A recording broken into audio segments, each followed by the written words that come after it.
It is joined with online classes for physics, chemistry, maths. Today we are class 12 physics, current, electricity और video number 22 में एक 21 में क्या पढ़े potentiometer और सारा चीज बता दिए। बस एक टॉपिक है सेंसिटिविटी, दोनों के साथ ही पढ़ेंगे, मत घबराइएगा। उसका टॉपिक था वीडियो के साथ बताइए। सबसे पहले अगर पोटेंशियोमीटर कोई न्यूमेरिकल आएगा तो मालूम फॉर्मूला क्या है, E1 by E2 equal to L1 by L2। Clear है? बड़े हैं। फिर इंटरनल रेजिस्टेंस भी निकाल दिया है, L1 by L2 minus 1 into R। Clear है? उसके बाद हम लोग ईएमएफ का सेल भी निकाले थे, ई को यूज करके हम लोग ईएमएफ ऑफ सेल भी निकाल चुके थे ना, पिछला वीडियो देख लीजिए, तीनों यूज बता चुके हैं। तो आज हम लोग पढ़ेंगे मीटर ब्रिज। आज हम पढ़ेंगे मीटर ब्रिज और उसके बाद सेंसिटिविटी बताएंगे। पूरा टॉपिक खत्म, सारा चीज बता चुके होंगे अगला वीडियो तक। तो चलिए आज हम पढ़ते हैं मीटर ब्रिज क्या होता है, ये होता क्या है। सबसे पहले ये समझिए, एग्जाम में से पक्का पूछा था पोटेंशियोमीटर या मीटर ब्रिज एक ही टाइप का चीज लगेगा और 100% ऐसा आज तक कोई साल नहीं हुआ जिसमें दोनों से मिला के कोई क्वेश्चन नहीं आया। ब्रिटिश ब्रिज पढ़े बिल्कुल वैसे ही, ध्यान सुनिए, पहले समझिए हम क्या बता रहे हैं। पहला बात, ये ईच एन क्या है, इलेक्ट्रिकल इंस्ट्रूमेंट है। इलेक्ट्रिकल इंस्ट्रूमेंट टू क्या लोग क्या जानने के लिए, to find the unknown resistance of a conductor. बहुत से कंडक्टर में किसी एक कंडक्टर का अननोन रेजिस्टेंस को निकाल सकते हैं। दूसरा, इसका प्रिंसिपल क्या है, प्रिंसिपल आता है एग्जाम में, एक नंबर मिल जाता है। एमबी मतलब समझिएगा मेगाबाइट नहीं है, मोबाइल में। मीटर ब्रिज, पीएम मतलब पोटेंशियोमीटर, दोनों एक ही टाइप का चीज लगेगा, दोनों ही में नल पॉइंट के साथ से पढ़ते हैं लोग। तो मीटर ब्रिज का प्रिंसिपल क्या है, it works on the principle of balanced British bridge. It works on the principle of balanced Wheatstone bridge. It works on the principle of balanced Wheatstone bridge. इतना चीज बता दिए। अब थोड़ा सा रिव्यू कर देते हैं, थोड़ा सा आप लोग पक्का भूल गए होंगे, याद है व्हीटस्टोन ब्रिज 4 कंडक्टर होता है, याद आ रहा है। PQRS नाम दिए थे हम लोग, चाहे P नाम दिए थे। मेरा वीडियो देखिए 11-12 देखिए, वीडियो नंबर 10 से 12 के बीच में होगा। PQRS या इसका नाम है R1, R2, R3, R4 और यहाँ पे क्या लगा था, गैल्वेनोमीटर। क्लियर है?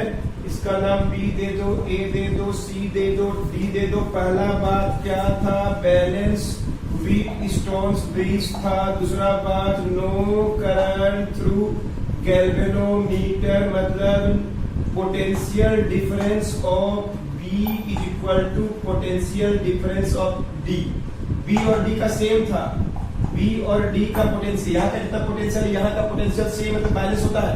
नो करंट, IG का वैल्यू 0 था, ये वाला प्रिंसिपल यूज होगा। इधर करंट नहीं आना चाहिए, इधर करंट नहीं आना चाहिए, तब ये हम लोग निकाल सकते हैं मीटर ब्रिज में।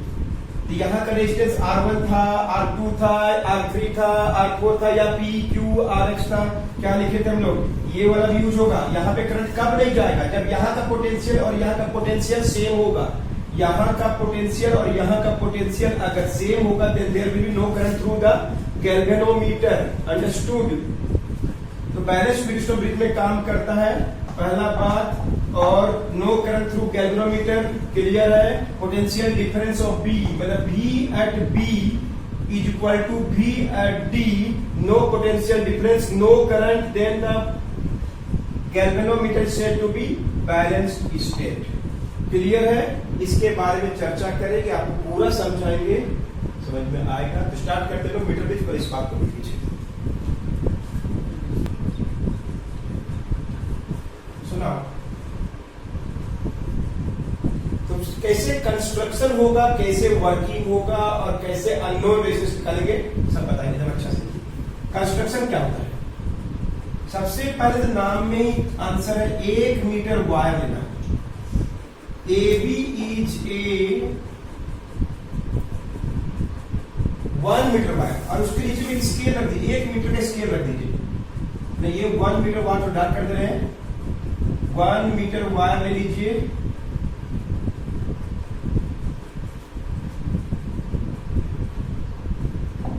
क्लियर है? और एक स्केल लगा लीजिए उस पर 100 सेंटीमीटर का, 100 सेंटीमीटर का स्केल लगा लीजिए, क्लियर है?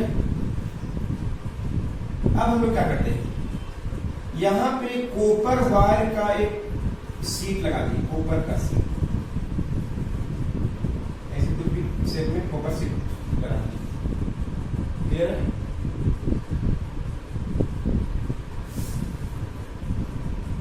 इधर भी लगा दी, कॉपर का रहना चाहिए, इसका रेजिस्टेंस बहुत कम होता है, सिल्वर मत यूज कीजिएगा, सिल्वर का भी कम होता है, बहुत महंगा पड़ेगा, क्लियर है? कॉपर का वायर यूज करना चाहिए, सॉरी कॉपर का मेटल शीट, और ये वायर यूज होना चाहिए, किसका यूज होना चाहिए, कांस्टेंट है या मैग्नीशियम, उसे हम देखेंगे। उसके नीचे 1 मीटर का स्केल लगा दीजिए, क्लियर है? अब हम लोग क्या करते हैं, यहां पे एक अननोन रेजिस्टेंस वाला वायर को हम लोग यूज करते हैं, अननोन रेजिस्टेंस वाला वायर यूज करते हैं, आर जो नहीं पता है, क्लियर है? एक वायर जिसका ये सेटिंग है, कॉपर का 2 मेटल प्लेट लगा दिए, मेटल शीट लगा दिए, उसका कनेक्शन एक अननोन रेजिस्टेंस एक वायर है उससे कनेक्ट कर दिए, क्लियर है? और एक यहां पे नोन एक रेजिस्टेंस बॉक्स बोलते हैं, RS नाम दे दी, रेजिस्टेंस बॉक्स, जिसमें हम रेजिस्टेंस खुद फिक्स कर सकते हैं। जब प्रैक्टिकल करेंगे तो देखिएगा कि वहां पे बड़ा बड़ा ऐसे स्प्रिंग टाइप, सॉरी एक बॉक्स बनाता है, उसके अंदर 2 पिन डाल सकते हैं, जितना पिन जिस बॉक्स में डालिएगा उतना ही रेजिस्टेंस आपको मिलेगा। तो वो ये नॉन रेजिस्टेंस है, एस एक क्या है, नॉन रेजिस्टेंस है। कितना यह बॉक्स टाइप बना होता है, प्रैक्टिस कीजिएगा आपको दिखाई देगा, वो किए होंगे, जैसे 5 ओम है तो 5 में जाकर वो पिन को डाल दीजिए। यानी इस पार्ट ऑफ द वायर का रेजिस्टेंस एस है जो पता है, इस पार्ट ऑफ द वायर का रेजिस्टेंस कितना है, आर जो नहीं पता है, अंडरस्टूड? अब दोनों के बीच में एक गैल्वेनोमीटर से एक जोगी को कनेक्ट कर लीजिए, अंडरस्टूड? दिस मेरा बात कुछ भी नहीं किए हैं, क्लियर करिए। 1 मीटर वायर ले लिए, 100 सेंटीमीटर इतना बड़ा, उसमें एक स्केल लगा दिए 1 2 3 से लेके 100 तक। उसके बाद क्या किए, 2 कॉपर का मेटल का टुकड़ा में 2 को वायर फिक्स कर दिए, अलग अलग रेजिस्टेंस का, चाहे जो भी हो। आर रेजिस्टेंस जो नहीं पता है उसको, अरे वो पता है इस वायर का, कैसे जानेंगे, रेजिस्टेंस बॉक्स के सहायता से, जिसमें रेजिस्टेंस बॉक्स ऐसा बॉक्स होता है, आप तो प्रैक्टिस जाके जरूर करिएगा, उसमें पता चल जाता है, इसका नाम रेजिस्टेंस बॉक्स, आरबी भी बोलते हैं। उसका रेजिस्टेंस फिक्स, इस वायर का कितना रेजिस्टेंस चाहिए, उसमें 2 को प्लग या पिन लगा होता है, उस पिन को जाके उस बॉक्स में डाल दीजिए, जैसे 5 ओम, तो 5 ओम आएगा इसमें, इसका रेजिस्टेंस पता चल गया, इसका नहीं पता है, 1 मीटर वायर है, क्लियर है? अब हम लोग क्या करते हैं, एक सर्किट बनाते हैं, एक बैटरी के द्वारा करंट पास करते हैं बिटवीन ए एंड बी, एक स्विच भी लगा देते हैं, बस एक जोकी भी लिए हैं, क्लियर है? गैल्वेनोमीटर भी लगा दिए, अभी आपको नहीं पता चल रहा होगा कि व्हीटस्टोन स्प्रिंग है कि नहीं है, क्लियर है? पता है, चलेगा? इसका नाम दे दिए ए, बी, यहाँ पे नाम दे दिए सी, क्लियर है? जो कि वो जहां टच करेंगे वो डी कहलाएगा। Is it clear? बात समझ रहा सबको? कोई डाउट नहीं है? नोट कीजिए बस फिगर जब एक्सप्लेन करेंगे। तो ये था इसका क्या बोलते हैं, इसको लोग डायग्राम ड्रॉ कर दिए। अब थोड़ा इसके बारे में लिखते हैं लोग, कंस्ट्रक्शन एंड वर्किंग। डायग्राम समझ में आ गया तो थोड़ा सा लिखना पड़ता है। A metre bridge, a 1 metre bridge consist of, इसका बना होता है 1 मीटर वायर, इसका यूज करना चाहिए कांस्टेंट और मैंगनीज, जिसका हाई रेजिस्टिविटी होता है, जिसका टेम्परेचर कोएफिशिएंट ऑफ रेजिस्टेंस बहुत कम होता है, टेम्परेचर बढ़ाने से उतना रेजिस्टेंस नहीं बढ़ता है, क्लियर है? माउंटेड कहां पे माउंट कर दिया गया है? ओवर ए, इसके ऊपर माउंट कर दिया गया है over a metre scale 1 metre. तो लेंथ कितना हो गया? 100 सेंटीमीटर। उस वायर का लंबाई 1 metre which consist of uniform भी है, समान रूप से यूनिफॉर्म मतलब एक समान ना, एक ही समान चाहिए, मोटा पतला होना चाहिए, है ना, क्रॉस सेक्शन एरिया सेम होना चाहिए। A metre which consist of uniform 1 metre wire constant of किसका? कांस्टेंट 10 और किसका? मैंगनीज। माउंटेड रखा गया इसके ऊपर over a metre scale of 1 metre, मतलब 100 सेंटीमीटर ऊपर एक वायर को इसे तान के रख दिया गया। The two ends of wire AB are joined with a metal wire like क्या? Copper, sorry metal plate like क्या? कॉपर से कनेक्ट कर दिया गया। कॉपर ही यूज करना चाहिए, जो सबसे कम रेजिस्टेंस, इसमें कोई रेजिस्टेंस का फर्क नहीं पड़े, ऐसा यूज होना चाहिए। मेटल प्लेट को ऐसे फिक्स कर दिया गया जिसमें तार को अटकाएंगे हम लोग। क्लियर है? इसका रेजिस्टेंस नगण्य नहीं होना चाहिए, नेग्लिजिबल। ऐसे सिल्वर सबसे कम होता है रेजिस्टेंस, लेकिन सिल्वर तो बहुत महंगा है, हमारे प्राइस स्टूडेंट किसी भी चोरी के लिए जाएगा, इसलिए सिल्वर वायर यूज नहीं किया। सबसे रेजिस्टेंस कम उसी का है। क्लियर है? The two ends of wire AB are joined with a metal plate like copper. कोई डाउट नहीं है? A other wire of resistance of unknown resistance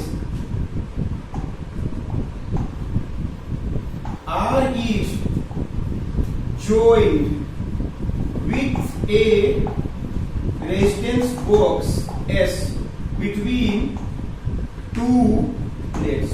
दो प्लेट के बीच में एक दूसरा wire of unknown resistance R and resistance box S को join किया गया। एक other wire of unknown resistance R is joined with A resistance box X between the two plates. दो प्लेट के बीच में रख दिया गया। तो अब मेरे पास दो सेक्शन हो गया, एक तो नॉन रेजिस्टेंस S है, इसका रेजिस्टेंस पता है, हमको जितना बन गया फिक्स कर सकते हैं, मेरा मर्जी। 10 ओम, तो 10 ओम में इस वायर को जाके डाल देंगे, इस सेक्शन का रेजिस्टेंस पता चल जाएगा। ये हमको नहीं पता, आर हमको निकालना। क्लियर है? कोई डाउट नहीं है, फिगर बहुत सिंपल है, एक बार लिख लीजिए, इसको बता दें।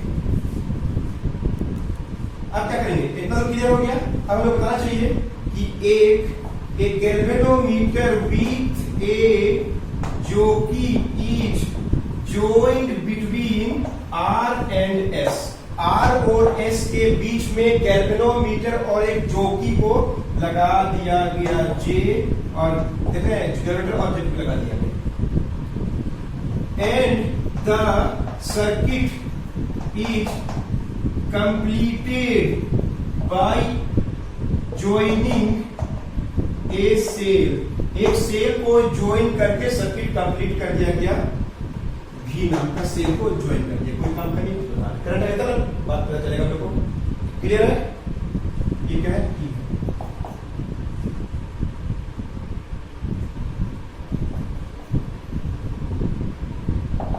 Circuit is completed by joining a cell between a and b, a और बी। क्योंकि नीचे वाला देखिए बात समझ कर रही है, बुक अलग समझ सकता है, कोई डाउट नहीं है। When the key is pressed, की को जब प्रेस करते हैं, current passes in galvanometer, current pass करने लगता है गैल्वेनोमीटर में, है कि नहीं? एंड क्या होता है? वो डिफ्लेक्ट होने लगे। कोई बात नहीं, जो कि यूज नहीं कर रहे हम। जैसे करंट पास करेंगे, यहाँ पे करंट घूम, यहाँ पे करंट आ जाएगा, नहीं आएगा, करंट आ जाएगा और जनरेटर का घूम जाएगा। अंडरस्टूड? पास में है कि नहीं? गैल्वेनोमीटर वैसे ही घूम जाएगा, जैसे ही करंट आएगा जनरेटर घूम जाएगा। कोई करंट, जैसे करंट पास करेंगे, when the current is pressed, current passes in galvanometer and deflected, और वो डिफ्लेक्ट हो जाएगा। कोई डाउट नहीं है? समझ में फील कर पा रहे हैं? नोट करिए। तो करंट पास कर दिया, गैल्वेनोमीटर घूम गया, करंट पास हो गया, पता चल गया। अब हम लोग क्या करते हैं? नाउ द जो कि each kept on 1 metre wire, 1 metre wire के ऊपर रखते हैं। And a point D is found, एक D फाइंड करते हैं, ध्यान से, जो कि को रखते हैं वायर के रूप में और D पॉइंट पे फाउंड करते हैं। वेर, कहां पे, where there is no deflection, where there is no deflection in what, galvanometer. Now the jockey is kept on 1 meter wire and a point D is found where there is no deflection in galvanometer, में कोई deflection नहीं है। Clear है, समझा बात? Now the jockey is kept on 1 meter wire and a point D is found where there is no deflection in galvanometer. D कह रहे हैं, इसका मतलब क्या, इस पॉइंट पर करंट पास नहीं कर रहा, मतलब ये जब जैसे यहाँ पे टच करते हैं, मान लीजिए इसको कल्पना करते हैं, थोड़ा सा मान लीजिए यहाँ पे टच किए तो यहाँ पे करंट आ गया, इधर घूम गया, इसको घसका रहे हैं, इधर ले गए, उधर चल गया, तो पक्का बीच में कहीं पर रखेंगे, मान लीजिए यहाँ पे रखें, इस पॉइंट डी में रखें तो वहां पे नहीं हुआ गैल्वेनोमीटर में क्या चीज, डिफ्लेक्शन। गैल्वेनोमीटर में डिफ्लेक्शन वहां पे नहीं हुआ, मतलब ये दूरी एल कौन सा पॉइंट हो गया, डी इज क्या हो जाएगा, डी इज क्या हो गया, नल पॉइंट हो गया। Say let L is length of wire, L1 is length of wire at which, जहां पे क्या है, देयर इज क्या है, नल पॉइंट। क्लियर है, तो मतलब क्या, एडी का लंबाई एल है, एडी का लंबाई एल है, तो वहां पे क्या है, नो डिफ्लेक्शन। एडी का लंबाई एल, तो वहां पे क्या है, नो डिफ्लेक्शन।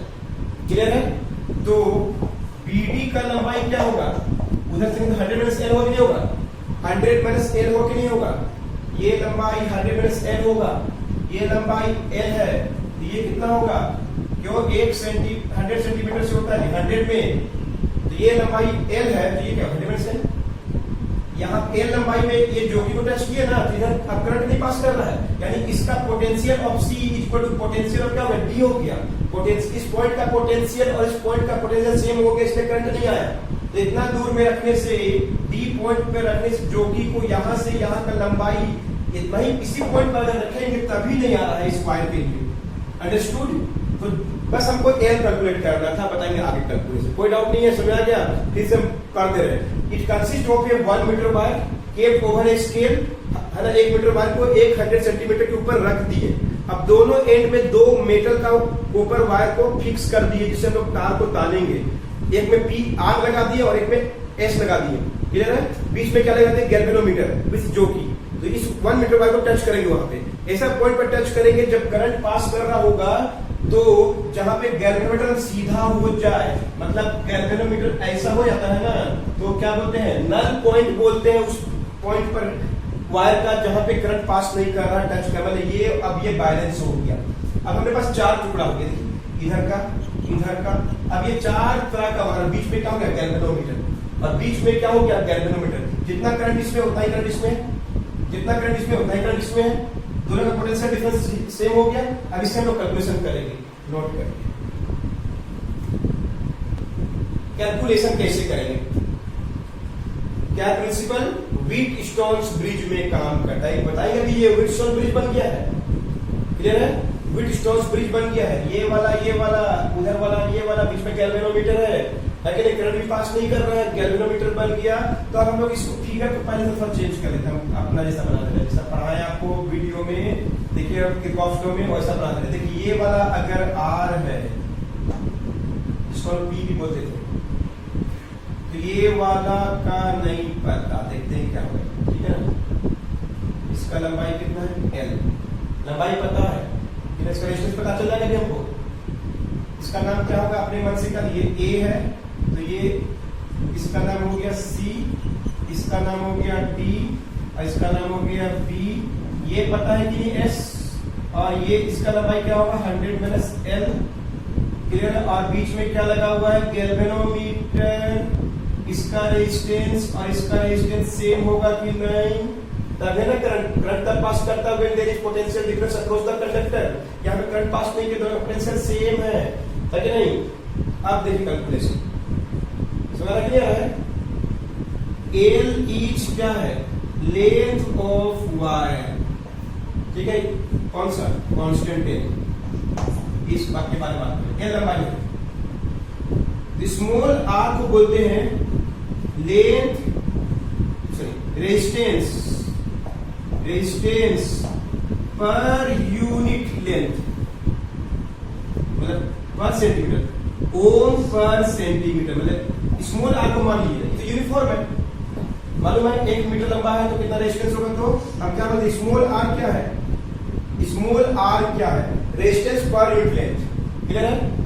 AB हमको AC का रेजिस्टेंस पता नहीं है, AC का रेजिस्टेंस नहीं पता है, R नहीं पता है, हमको रेजिस्टेंस ऑफ BC पता है, कितना S पता है, रेजिस्टेंस बॉक्स में जो डाले हैं ना पिन, उससे पता चल गया है कितना ओम का है, क्लियर है।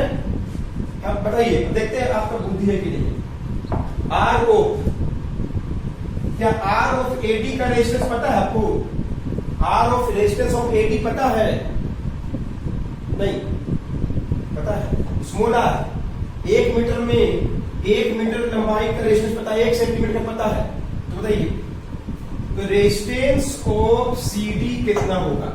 1 सेंटीमीटर वायर का रेजिस्टेंस स्मॉल r है, दिया हुआ कांस्टेंट होता है, कोई भी बात आराम से निकाल सकते हैं। तो resistance of AD, resistance of AD कितना होगा, 1 सेंटीमीटर का R है तो L सेंटीमीटर कितना होगा, R इंटू L होगा, नहीं होगा। 2 सेंटीमीटर का रहेगा तो 2 से मल्टीप्लाई कर देंगे, 3 रहेगा तो 3 से मल्टीप्लाई कर देंगे, L लंबाई रहेगा, L सेंटीमीटर का रेजिस्टेंस कितना होगा, R इंटू L, इसका रेजिस्टेंस कितना हो गया, R इंटू L, क्लियर है। रेजिस्टेंस ऑफ AD पता चल गया, लंबाई की सहायता से 100 सेंटीमीटर का रेजिस्टेंस पता है तो 1 सेंटीमीटर का निकाल दिए, और नल पॉइंट प्राप्त किए तो L से मल्टीप्लाई कर दिए, तो ये दो वायर कैसा दिखाई दे रहा है, एक इधर और एक इधर, दोनों का रेजिस्टेंस सेम रहेगा, लेकिन लंबाई का रेजिस्टेंस बदल जाएगा, इसका L के हिसाब से होगा, इसका 100 माइनस L के हिसाब से होगा। तो भाई रेजिस्टेंस ऑफ BD कितना होगा, बोलिए, इसका लंबाई पता है कि नहीं पता है, 1 सेंटीमीटर का होता है R, 1 सेंटीमीटर का R माने हैं तो 100 माइनस L से मल्टीप्लाई कर दिए, उतना हो गया। R of AD R into L, R of AD BD सब पता चल गया। R of AD R into L, R of BD R into 100 minus L, एकदम अच्छा से बता रहे हैं, इंडिया के सबसे बेस्ट तरीके से बता रहे हैं। एग्जाम में 100% पोटेंशियोमीटर मीटर भी जाता है, क्लियर हो गया। अब आते हैं हम लोग कहां पे, बैलेंस विथ स्टोन्स ब्रिज, याद आ रहा है, आमने सामने का मल्टीप्लाई। अब इसका रेशियो चेक लिख दे, यहाँ पे L कितना होगा, बोलिए R इंटू L, और इसका कितना होगा R इंटू 100 माइनस L, याद आ रहा है, this by this is equal to this by this, PQRS, P by Q था मेरा, जब पढ़े थे उसमें P by Q equal to R by X, P by Q equal to X by R, P into R, देख रहे P into R था, P by Q equal to X by R, ये P था, ये Q था, ये X था, ये R था। आमने, इसलिए आमने सामने का मल्टीप्लाई करने से होता है, इसलिए जान लीजिए, अगर आमने सामने का मल्टीप्लाई, तो बोलिए सबसे अच्छा आमने सामने का मल्टीप्लाई करिए, बोलिए कितना रेजिस्टेंस है, R नहीं पता है, इसका रेजिस्टेंस कितना है, R इंटू 100 माइनस L, है कि नहीं। आमने सामने का मल्टीप्लाई, इसका बताइए, पढ़े हम लोग याद है ना, P by Q equal to X by R को यूज कर रहे हैं, या P R equal to XQ को यूज कर रहे हैं, कहीं से भी करिए, एक बात है, सबसे इजी तक आमने सामने का मल्टीप्लाई करेंगे, सेम होता है, सबसे अच्छा। इसका रेजिस्टेंस S है जो पता है, और इसका लंबाई तो पता है, R इंटू क्या हो गया L, बस वाला कि नहीं, R कटा, R का आंसर आया S into L by 100 minus L। S तो रेजिस्टेंस बॉक्स से पता है, लंबाई नल पॉइंट से पता है, 100 से माइनस कीजिए, बाई में आ गया। R equal to S into L by 100 minus L। या बोल सकते हैं R बाई एल। सबसे अच्छा हमको कभी कंफ्यूजन होता है, R बाई एल, इधर का इधर से, उधर का उधर से, ऐसा भी लिख सकते हैं, उधर का। इतना इजी कॉन्सेप्ट बता दिए। अब इसका यूज करके न्यूमेरिकल क्वेश्चन और अगला क्लास में या एक और दो वीडियो और देके आप खत्म करने वाले, 2 वीडियो में चैप्टर खत्म। पूरा समझ में आ गया अच्छा से? कोई डाउट नहीं है किसी को? किसी कर दे रहे कैलकुलेशन। एक बिट स्टोन ब्रिज के नल पॉइंट प्राप्त कर लिए, फिर काम खत्म। तो हमको एक बिट स्टोन ब्रिज की तरह दिखाई दे रहा है, एक आर बन गया ये वाला। सेम करंट इसमें जाएगा क्योंकि इधर करंट नहीं जा रहा है, तो इधर सीरीज में हो गया। कितना हो गया इसका S। अब इसका रेजिस्टेंस कैसे निकालेंगे हम? क्या माने, स्मॉल r इज द, लंबाई पूरा L है, लंबाई पूरा L है, स्मॉल r क्या है? Resistance per unit length, resistance per unit length मतलब 1 सेंटीमीटर का रेजिस्टेंस कितना है? 1 सेंटीमीटर का रेजिस्टेंस कितना है? R है। तो L सेंटीमीटर का रेजिस्टेंस कितना होगा? इससे मल्टीप्लाई कर दीजिए, इसका रेजिस्टेंस पता चल गया। कितना हो गया? L अगर नल पॉइंट है तो R into L, R into L. Clear है? इसका लंबाई 100 माइनस L है, तो इसका कितना होगा? R into 100 minus L। समझ आ रहा है कि नहीं? अब हम लोग सब चारों का रेजिस्टेंस पता चल गया कि नहीं? ये व्हीटस्टोन ब्रिज है कि नहीं? व्हीटस्टोन ब्रिज किस प्रिंसिपल में काम करता है? इसी प्रिंसिपल में काम करता है। 4 में 3 में पता है, वो निकालने वाले हैं। तो क्या होगा? R ऑफ AC, R मान ले नहीं निकालते इसके बारे में, R of BC S resistance box से, R of AD R into L, और R of BD R into 100 minus L, small r, इसे मल्टीप्लाई करेंगे। अब for balanced Wheatstone bridge V by two को H बाई R, आमने सामने को multiply करेंगे तो सेम होता है। बोलिए R into R into 100 minus L, इसका रेजिस्टेंस है, इसका रेजिस्टेंस है, मल्टीप्लाई कर स्मॉल r कट गया तो कैपिटल R। और फाइनली R बाई जो रेजिस्टेंस निकालना है उसका बाई वाला को L बोलते हैं, उधर वाला पता रहेगा इसको 100 माइनस L बोलते हैं। जब 40 है तो 60 होगा, इधर 50 उधर भी 50 होगा। अंडरस्टूड? समझ में आ गया? यही है, बस एक दो क्लास लगेगा, खत्म होने वाला पूरा current electricity. Then we start with new section called magnetic effect of electric current, electromagnetic.